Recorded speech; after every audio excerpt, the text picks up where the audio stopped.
안녕하십니까. 카이스트 총장 이광영입니다. 오늘 여러분과 함께 AI 메타버스 시대의 국가 전략이라는 제목으로 말씀드리도록 하겠습니다. 말씀드린 순서는 이와 같습니다. 지금 우리가 살고 있는 시대, 우리 앞에 전개될 시대를 보면은 가장 큰 변화가 AI와 메타버스 시대의 전개라고 볼 수가 있겠습니다.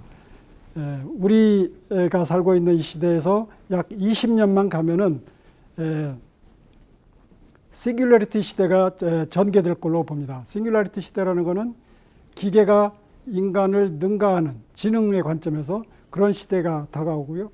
그렇게 되면은 우리가 살고 있는 사람들만 살고 있었는데 우리하고 지능이 비슷한 기계가 나타난다 이거죠. 그러면은 어떻게 되겠어요? 기계와 인간이 지능의 관점에서 서로 경쟁하는 그런 상태가 될 거라고 봅니다. 지금까지 인간은 이 지구상에 아주 유일한 지구의 최초 만물의 영장이었습니다. 그런데 그 위상이 이제 변화가 되는 거죠. 그래서 그동안 우리 지구에서 우리가 모든 의사결정은 인본주의, 휴머니즘의 관점에서 모든 것이 이루어졌는데 이제 우리하고 지능이 비슷한 AI가 나타나면은 우리 위상이 변하고 또 우리가 매일 하는 일자리도 변화되고 이런 상황이 이제 벌어질 겁니다. 그렇게 되면은 지금까지 우리가 살고 있는 이 사회의 모든 사회 규범, 윤리는 인간이 최고 정점에 있는 유일한 지배자로서의 관점에서 우리 사회 규범이 만들어졌는데 인간과 비슷한 물체가 태어난다. 그러면은 거기에도 변화가 올 거라고 저는 생각을 합니다. 혹시 여러분들은 왜 그럴 리가 있느냐, 인공지능은 기계일 뿐인데 우리하고 어떻게 비슷할 수가 있냐 이런 생각을 할지 모르는데 우리 인류의 역사에서 보면은 이 사상의 우리 생각의 흐름을 보면은 예를 들어서 노예를 생각해 보십시오. 노예가 해방돼서 우리하고 같은 지위를 느끼게 된 게 불과 150년 전, 또 50년 전에 비로소 투표를 하고 이런 처지였습니다. 또 여성 문제를 한번 봅시다. 지금 탈레반 이런 문제 나오는데 지금도 지구 한쪽에서는 여성을 비하하고 그런 사상이 있는 거예요. 여성이 투표를 하게 된 게 불과 100년 전입니다. 100년 전만 해도 여성은 남성에 비해서 저급하다 생각을 해가지고 투표권을 주지 않던 그런 사상이 지배하던 시대예요. 그런데 여성도 그렇고 노예도 그렇고 우리 지능의 관점에서 신체적으로 거의 비슷하다. 그러니까 구별할 수가 없다 해서 우리 사상이 바뀌어가지고 지금은 윤리 규범이 생기지 않습니까? 저는 기계가 지능을 우리하고 비슷하게 또는 그 우월한 지능을 갖게 되면 반드시 이런 시대가 올 거라고 생각을 합니다. 예를 들어 보겠습니다. 2016년에 한국에서 알파고하고 이세돌 구단이 바둑을 했던 그런 기억하시죠? 그럼 2017년에는 그 다음에죠. 바로 중국에서 우리가 기억하듯이 커제 구단하고 알파고가 세 판을 뒀습니다. 근데 알파고가 3대 0으로 이겼어요. 다 이거 기억하시죠? 그런데 그 바둑하고 동시에 있었던 바둑이 또 하나 있었습니다. 복식 바둑입니다. 이 복식 바둑은 두 명씩 편을 먹고 하는 거예요. 마치 우리 테니스에서 복식 테니스, 복식 탁구하고 비슷해요. 그 팀을 어떻게 짰냐면은 구리 9단 있는 팀이 있어요. 구리 9단, 구리 팀이라고 그래요. 거기는 구리 9단하고 알파고가 붙었어요. 그리고 렌샤오 8단하고 알파고가 있었어요. 그러니까 알파고는 두 개가 똑같고 구리 9단하고 렌샤오 8단이기 때문에 여러분들 결과가 어떻게 됐을 거라고 생각되세요? 바둑에서 당연히 9단이 8단을 이기죠. 그런데 결과는 렌샤오 8단 쪽이 이겼습니다. 놀라운 거죠. 그런데 한편 생각해 보면 이게 가능한 일입니다. 우리가 탁구나 테니스에서 이게 복식을 하면은요, 복식을 하면 어떤 팀이 잘 승리하냐면은 각각 개인 플레이 잘하는 사람도 중요하지만은 팀워크를 잘하는 겁니다. 파트너하고 잘 호흡을 맞춰서 하는 팀이 이기거든요. 그래서 여기에도 그런 현상이 나타난 겁니다.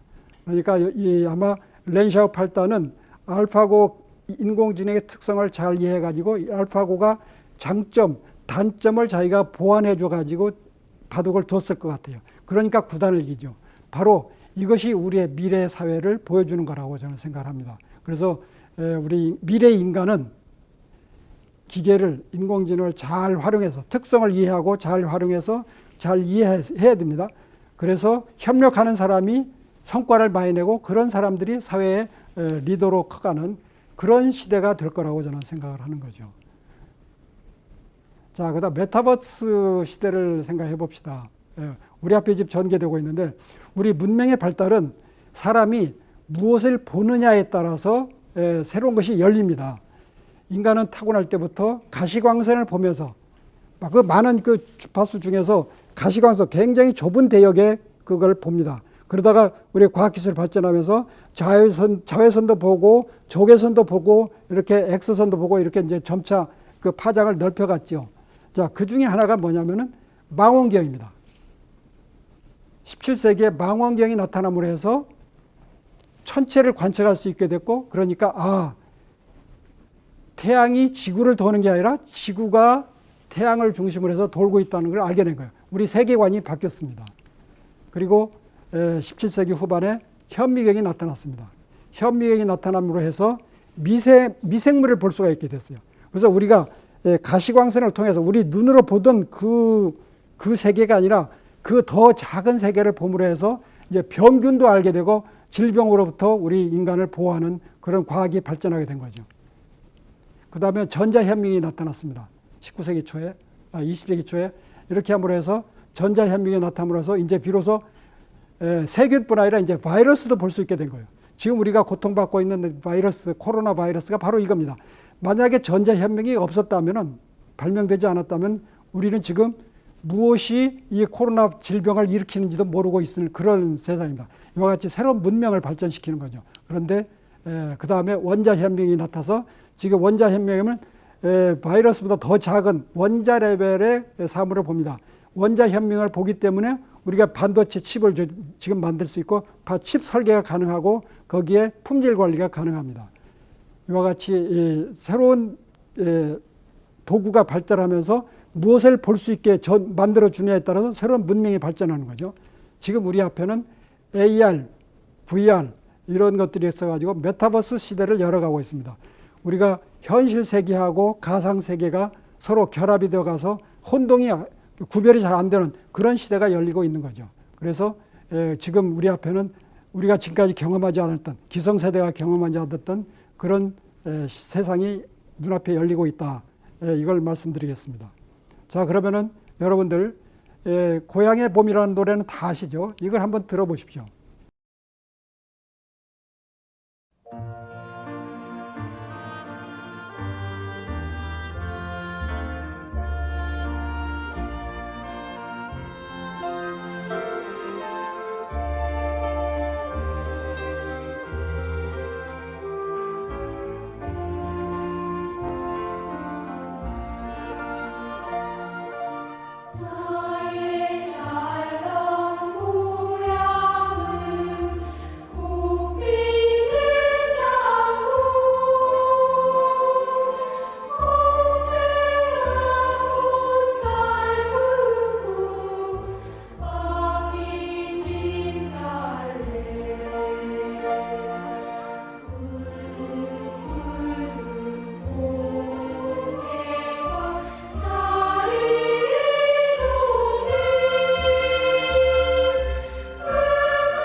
자, 이걸 보면 하면 됩니다.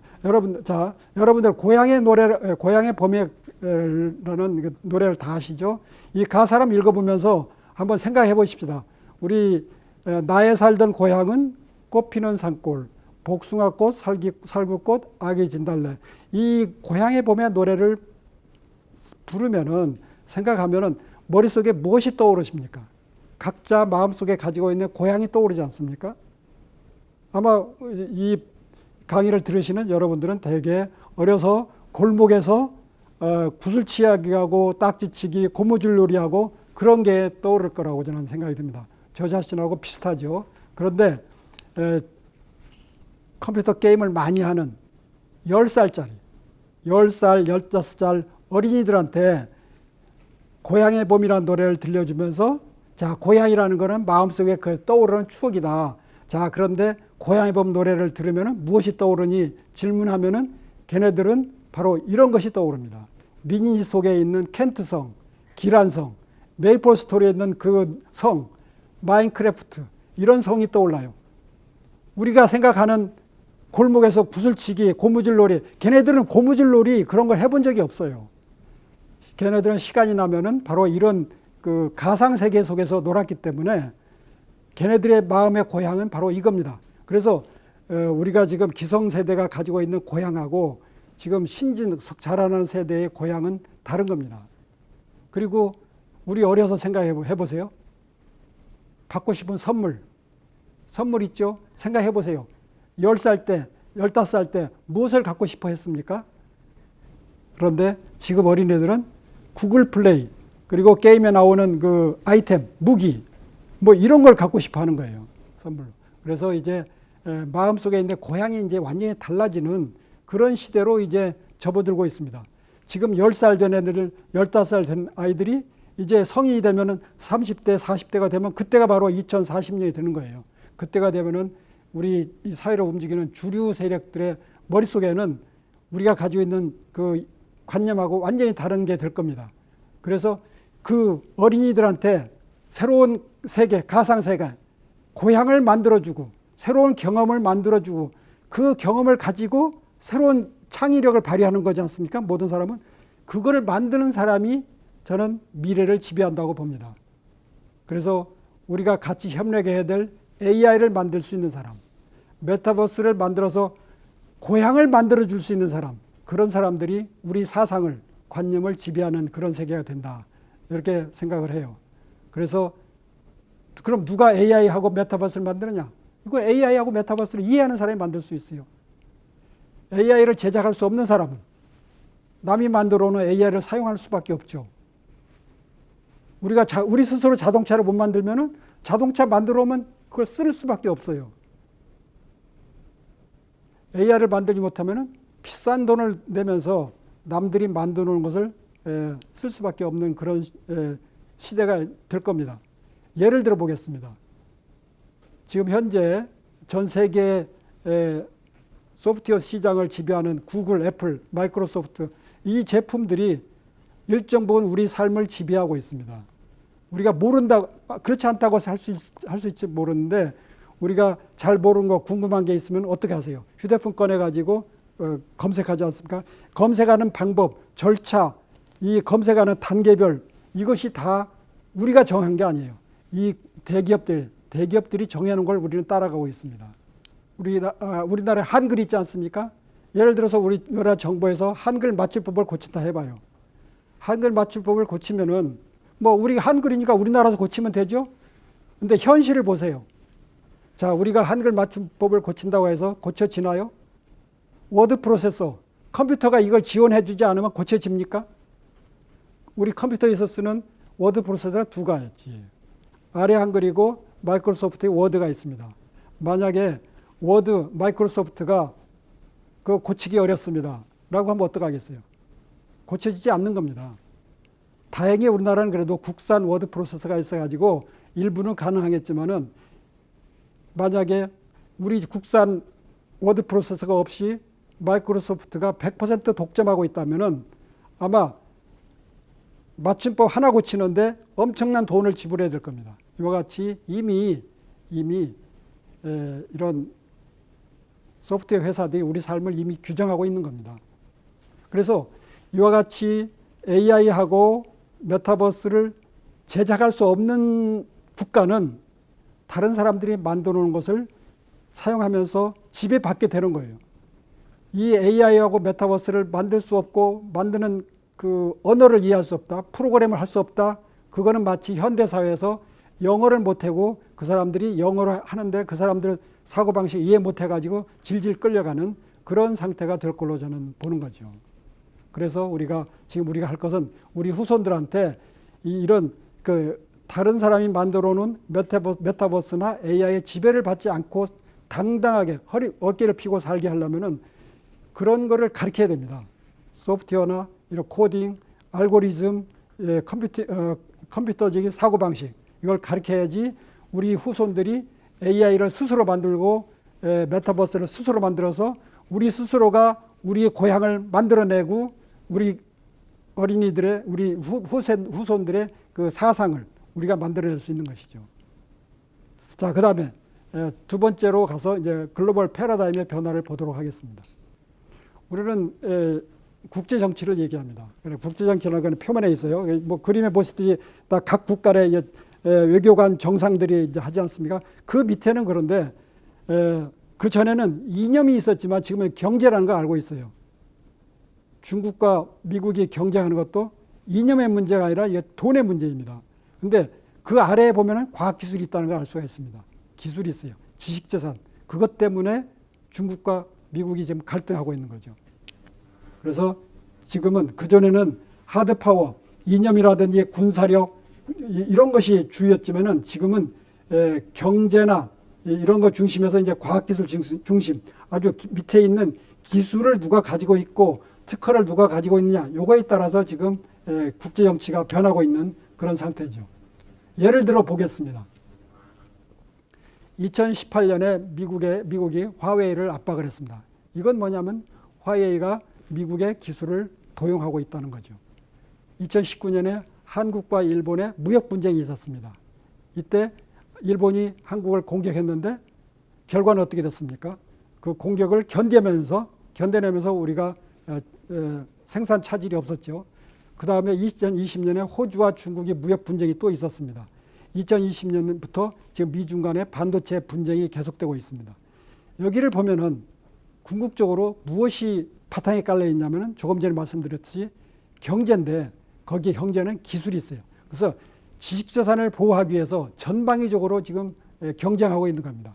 특히 몇 달 전에 우리 대통령께서 미국에 가셔가지고 그 한미 간의 그 동맹을 강하게 하지 않았습니까? 그때 나타난 게 뭐냐면은 반도체입니다. 배터리. 그러니까 미국이 원하는 것을 우리가 생산하고 있어요. 우리나라 반도체가 만약에 없다면은 미국 산업에 문제가 되고 있어요. 그리고 원자력 건설 기술, 우리나라 원자력 건설 기술이 뛰어납니다. 그래서 미국은 건설하는 그 능력이 거의 소진됐어요. 소멸됐어요.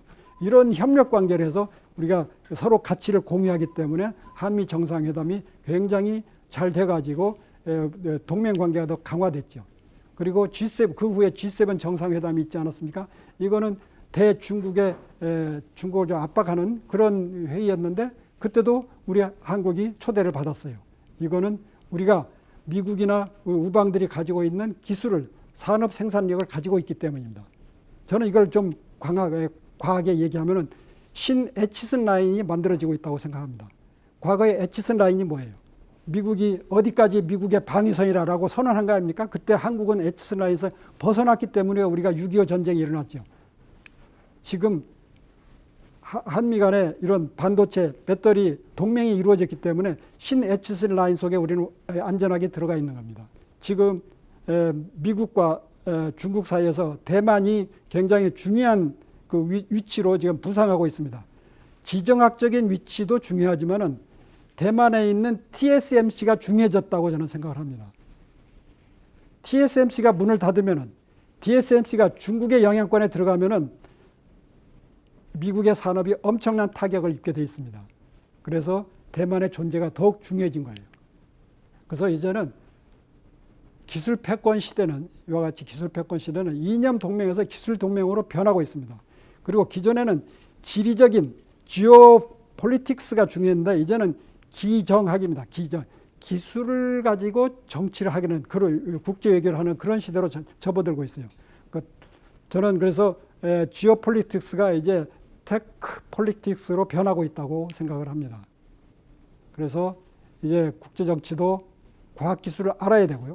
과학기술을 알아야 되는 거는 우리 경쟁 국가인, 예를 들어서 중국이나 일본이 가지고 있는 기술이 어디까지고 그 사람들의 생산력은 어디까지고 그 생산하는데 그 부품들은 어디서 오고, 이걸 알아야지 서로 견제할 수 있고 견제가 들어오면 공격이 들어오면 방어할 수가 있고 그게 바로 국제 정치인 거죠. 그래서 글로벌 테크놀로지 맵 각국들이 경쟁 국가들이 기술 산업 생산을 어떻게 하는지 지도를 알고 있어야 돼요. 지도를 그리고 있어야 됩니다. 이거는 이 지도라는 거는 기술 지도라는 거는 빅데이터, 지식자산권, 특허 등 이런 유형재산, 무형재산들을 파악을 해가지고 국가 간의 역학관계를 파악하는 겁니다. 그래서 국가 전략기술의 예측과 동향 관리를 할 수 있고 지식자산, 전략기술, 포트폴리오. 자, 예를 들어서 우리 반도체 생각을 해봐요. 반도체 우리가 생산을 잘하고 있는데 여기에서 우리가 가지고 있는 특허가 있고요. 우리가 없는 특허가 있습니다. 부족한 게 있어요. 그러면 이 부족한 특허를 어느 회사, 어느 나라하고 동맹을 맺어가지고 특허를 서로 주고받아가지고 협력해서 생산낼 수가 있어야 돼요. 바로 지금 그렇게 하고 있어요. 근데 우리가 강한 게 뭐고 약한 게 뭔지를 알아야지 우리가 전략을 세울 수가 있어요. 그래서 부족한 거는 핵심 기술은 전략적으로 연구 개발해서 그걸 획득하고요. 또는 돈을 주고 사기도 하고 그래서 또 그 기술만 특허만 있어서 안 됩니다. 그러면은 실제로 생산할 때는 그 부품을 어디서 사오는지 부품들이 예를 들어서 아래 단계로 계속 내려가다 보면은 우리 경쟁국가 우리하고 나중에 적이 될 수 있는 국가에서 부품이 만약에 온다면은 그거 우리 서플라이 체인 공급망은 굉장히 불안한 거죠. 그런 관계를 잘 우리가 조절해야 됩니다. 그래서 이건 오른쪽에 보는 그림에서와 같이 이 포커 게임을 하는데요. 포커 게임을 하는데 내가 가지고 있는 패가 있습니다. 내가 보유 카드가 있어요. 상대방이 가지고 있는 히든 카드가 있어요. 그래서 이 기술 지도라는 거는 바로 상대방이 가지고 있는 히든 카드까지 보는 바로 그겁니다.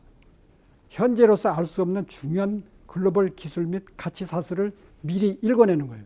그래가지고 그걸 국제정치에 적용하는 것이 되겠죠. 자, 결론으로 가겠습니다. 지금 시대에는 제가 AI, 메타버스 시대로 전개된다고 얘기를 했습니다. 그런 시대, 그러니까 그 시대는 2040년, 2050년입니다. 2040년에 살아야 될 인재는 우리 지금 오늘날 우리하고 같이 사는 인재들하고 달라질 거예요. 우리가 무슨 어떤 인재로 생각해야 되느냐. 그래서 지금 현재 인재상이라고 그러면 지식을 많이 가진 사람, 창의적인 사람, 협동을 잘하는 사람, 협동의 사람 간의 협동입니다. 이걸 잘하는 사람을 우리가 생각할 겁니다. 그러나 미래에는 2040년, 제가 아까 말씀드렸습니다. 2040년 시대에는 인공지능과 협동을 잘해야 돼요. 협조를 잘해야 돼요. 그리고 메타버스하고 현실 세계가 혼재되어 있어요. 그래서 그 혼재된 상황 속에서 자기 상상력을 펼칠 수가 있어야 돼요. 그리고 지식도 내 머릿속에 다 가질 필요가 없어요. 기계가 인공지능이 지식을 많이 가지고 있어요. 그걸 어떻게 활용하느냐에 달려 있어요. 그래서 미래의 인재상은 저는 개인이 지식도 어느 정도 가지고 있지만은 AI를 잘 활용하는 사람. 창의, 개인적인 창의 좋아요. 그런데 그 창의가 현실 세계에서만 발휘되는 창의가 아니라 메타버스 속에서도 상상을 하는 그런 사람, 능력, 그리고 협동, 사람들끼리 협동뿐 아니라 AI하고 협동해서 성과를 내는 그런 인재를 기르는 쪽으로 우리가 해야 된다. 그러니까 지금 2040년에 사회에서 활동할 인재라는 건 지금 우리 초등학교 중학생들입니다. 지금 초등학교 중학생들을 어떻게 가르칠지가 우리가 생각해야 되는 겁니다. 그래서 AI적인 사고, 컴퓨터 방식, 메타버스 등의 창의력. 그래서 저는 그렇게 생각해요. 이미 이 세상이 메타버스 시대로 가기 때문에 여러분들 가정에서 우리 애가 너무 게임을 많이 해서 너무 힘들어요. 그러니까 게임을 전혀 안 했으면 좋겠다라고 생각할지 모르는데 이미 저는 그 거대한 역사의 수레바퀴가 이제 흘러가기 있기 때문에 우리 아이들을 게임으로부터 완전히 단절시키겠다. 저는 그게 좋은 전략이라고 생각하지 않습니다. 걔네들은 메타버스 그런 그 가상 세계를 알지 못하면은요 어떤 일이 생기냐면은 자기 상상력을 발휘할 수 있는 폭이 좁아지는 거예요. 마치 오늘날 우리 현실 세계에서 그냥 집에만 있는 거예요. 여행도 다니고 어디 놀러 가고 친구들하고 뭐 극장도 가고 막 그래야지 많은 걸 경험해서 거기로부터 상상력을 펼치지 않습니까? 마찬가지로 지금 이제 걔네들 세대에서는 게임도 하고 그러면서 자기 상상력을 펼칠 수 있는 공간을 넓히는 것이 저는 좋겠다 이렇게 생각을 합니다. 그러려면 그런 AI하고 메타버스는 그 남들이 만들어 놓은 거 계속 쓸 거예요? 그 돈 내고 쓸 거예요? 마치 우리나라는 자동차 생산하지 않고 남들이 만들어 놓은 자동차 사다가 계속 쓸 거예요? 그러면 안 되죠. 그러기 위해서는 우리 후손들한테 코딩, 소프트웨어, 알고리즘 이런 메타버스 문화 교육을 지금부터 해야 된다고 생각을 합니다. 그 다음에 국가 산업 전략 관점에서 보도록 하겠습니다. 앞에서 말씀드렸듯이 국가 산업은 이제 국가 전략인 거예요. 외교 전략이 됐습니다. 그래서 산업 포트폴리오, 우리가 무엇을 가지고 있고 무엇이 부족한지 이걸 다 알아가지고 이 지식자산을 어떻게 획득하고 관리할 것인지, 어떻게 보호할 것인지를 우리가 대응을 해야 돼요. 그리고 앞으로 우리 앞에는 이제 탄소 제로의 그 산업 규제가 이제 강하게 올 겁니다. 요거에 대한 대응 전략도 세워야 돼요. 그래서 이 국가 전략 기반의 새로운 창업 전략도 세우고, 그래서 이런 거를 종합적으로 관리하는 우리나라의 어떤 컨트롤 타워가 있어야 된다고 생각합니다. 지금은 이런 업무가 각각 여러 부서에 이제 나눠져 있어요.